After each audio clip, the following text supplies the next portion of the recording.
Kalinga super കപ്പിന്റെ ആദ്യ സെമിഫൈനലിൽ FC ഗോവ മോഹൻ ബഗാൻ സൂപ്പർ ജയന്റിനെ 3-1 പരാജയപ്പെടുത്തി ഫൈനലിൽ പ്രവേശിച്ചപ്പോൾ അതിൽ നിർണായക പങ്ക് വഹിച്ചത് ഒരു പകരക്കാരനടക്കം ഈ 3 താരങ്ങളാണ്. മത്സരത്തിലുടനീളം മികച്ച ക്രോസുകൾ നൽകിയ, ആദ്യ ഗോളിന് വഴിയൊരുക്കിയ ആ മനോഹരമായ ക്രോസും, അതുപോലെ മത്സരത്തിന്റെ വിധി എഴുതിയ 3-ാം ഗോൾ ഒളിമ്പിക് ഗോൾ, അതായത് കോർണറിൽ നിന്ന് നേരിട്ട് ഗോൾ അടിച്ച് കളിയിലെ താരമായി മാറിയ ബോർഹ ഹെരേര.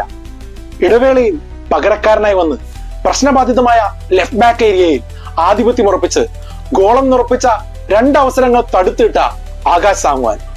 മൈതാന മധ്യത്ത് കളി നിയന്ത്രിച്ചത് FC ഗോവയാണെങ്കിൽ കളിയുടെ കടിഞ്ഞാൻ ഈ ഡിഫൻസീവ് മിഡ്ഫീൽഡറുടെ പക്കലായിരുന്നു. എതിരാളികളുടെ വജ്രായുധം സഹൽ അബ്ദുൽ സമദിന് കളി മെനയാനായില്ല എന്നത് തന്നെയാണ് കാൾ മക്യൂന്റെ വിജയവും. സൂപ്പർ കപ്പിൽ ഓരോ മത്സരം കഴിയുമ്പോഴും FC ഗോവ സൂപ്പർ ആവുകയാണ്. ഇനി ഫൈനലിൽ കപ്പടിച്ച് ഏഷ്യയിലേക്കുള്ള തങ്ങളുടെ വരവറിയിക്കുകയായിരിക്കും അടുത്ത ലക്ഷ്യം.